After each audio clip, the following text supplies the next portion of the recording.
Hey guys, Stan here. I wasn't planning on riding today. I've been looking at the weather forecast since yesterday and it says that it was gonna rain all day.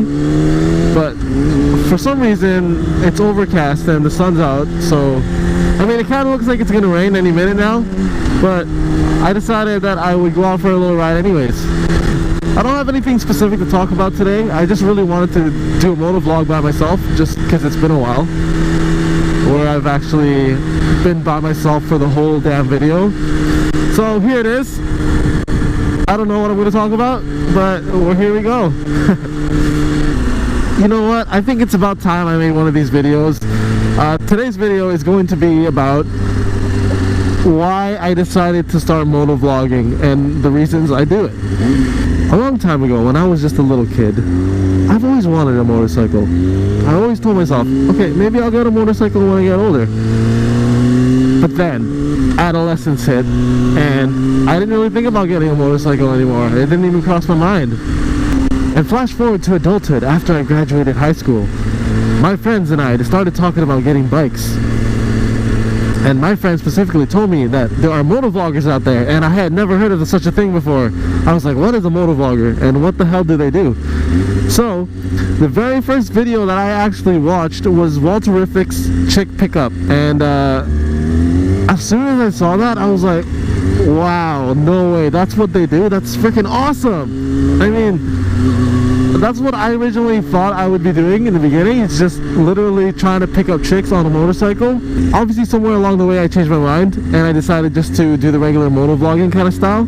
But yeah, that was my first video that I ever watched, and after that I started looking up other motovloggers like 6'4" Honda, Do It With Dan, Suburban Delinquent, Hunter Honda, who else is there? I'm blanking out right now, but there's so many good motovloggers out there, and I kind of looked for Vancouver motovloggers and I couldn't find any. So I told myself, okay, if I get a bike and I start motovlogging, maybe there's a chance that I can be the first person from Vancouver to make it big. Obviously that's a pretty big goal I had to set for myself, especially because it's just a lot of time and effort goes into motovlogging, and it's, like I said, it's a huge commitment. You have to put so many of your hours into it, and you have to make sure you're doing it and it's not really going to waste, if anything. So let me give you guys an example. Back then I used to upload videos maybe 3-5 weeks apart from each other, and the reason for that was because nobody was really watching my stuff anyways. And if you're a new subscriber, I doubt that you've looked at my old videos. Maybe you've glanced through them, but you've never really watched them. And that's the thing. If you're a new subscriber, you're going to overlook all the old videos and you're just going to focus on what's being uploaded recently or just what's just being uploaded. So that's the thing. I didn't want to put so much effort into my old videos or making videos back then because nobody was watching them.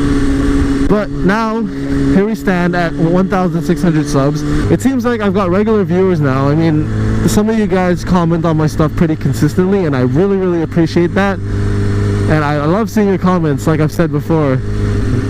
So please, keep doing it if you have to, because that's awesome. So let's talk about why I motovlog presently.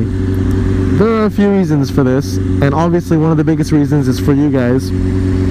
I just recently saw a skyrocket of my subscribers recently. I guess you can't really call it a skyrocket, but it went up a lot faster than it usually does.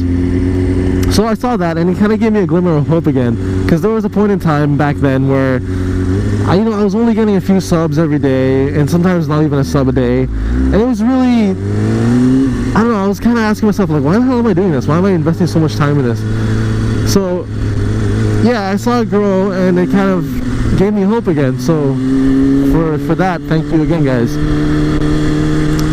And it's just so much fun, it's so much fun doing this. It's just fun riding around. Having a purpose to ride around is one of the biggest things as well. Some people just ride around, just for the sake of cruising, and that's fine. I can see the appeal in that. But for me, sometimes it's just not enough. It's just like, oh, it's just so much effort just to go cruise. But with this, I'm cruising and I'm talking at the same time. I'm talking to people. I'm not just, you know, right now I'm talking to myself. Yeah, technically I'm talking to myself. But once I upload it, I'm talking to you guys and you guys are hearing it. And that's what I love. It's because when I'm out here by myself, I'm not really by myself. And as corny as that sounds, it actually makes me really happy just to be riding. So, which brings me to my next point. This is the biggest stress reliever that I have currently. And it's a great outlet to have. Because number one, it's, I guess, in a sense, it's kind of dangerous because maybe I'll get into an accident. Knock on wood. I have no wood on my bike. But you know, it's a great outlet to have. You know, some people have different outlets. For me, back then, before I had a bike, my outlets were, you know, playing music or playing games or, you know, just talking to friends. But, you know, some other people have other outlets where it's more unhealthy. Like they drink, they smoke, they get involved with drugs, or you know, they eat a lot, or they don't eat anymore. And I try not to be that way. Like if something is bugging me in my life, then I will make sure that whatever I do to cope with it is somewhat beneficial for me, you know? So yeah, I think those are the biggest reasons why I motovlog now. Back then when I had my Ninja 300, I really started to hate vlogging because, I don't know, it was just such a small bike and it wasn't really fun to ride anymore. And now that I have the 636, it's brought everything back for me. The power band is really important to me. I don't know about you guys. Some you know, some people are perfectly content with having smaller bikes, and that's fine. But you know, I'm a speed demon. I love having power. I love going fast. You've seen it in my other videos before, and you know why I like to keep my privacy. Like I've said before, if you see me on the street, if you see me in a store, if you see me anywhere, and you recognize the bike or you recognize my orange jacket or whatever, feel free to say hi. I really don't care. Like I think it's hilarious when you guys actually come up to me. Which I should bring up. I was at Whole Shot Motorsports the other day. It's a motorcycle shop. And someone came up to me. His name was Shihan. So shout out to you, man. If you watch this, it was really cool meeting you. But here's the funny thing. We were talking, and the whole time we were talking, I was just looking up at him. Now this guy is freaking tall. I think he's like 6'2 or 6'3. And he told me he's subscribed to me and he watches my stuff. And I'm just thinking to myself, like, I'm looking up, I'm thinking to myself, this guy subscribes to me? This guy is so tall. And he's looking down at me, so it was kind of embarrassing. It's not like I'm short. I'm above average, I'd say, but this guy was just so much taller than me, and I couldn't believe that, you know, I have subscribers like that. But I guess I should start getting used to that. So anyways, going back to topic about my privacy. Like I said, with that story, there's a perfect example. You can come up to me and say hi, I will talk to you, that's completely fine. But as for showing my face through videos on YouTube, that is probably something I will not do in a long time, for obvious reasons. Number one, I do a lot of illegal shit, okay? I speed, and I split through traffic. I don't know if I've ever put that in a video, but I do that. And I also cover my license plate, if you guys notice. I make sure my license plate never shows in the videos, because if for some reason a cop sees my videos, yeah, I'm totally screwed, because he's got proof that it's me, you know, he's got evidence. I guess I can't really hide with an orange bike and an orange jacket. It's really easy to link up who owns the bike, but, you know, just trying to decrease any chances of me getting caught.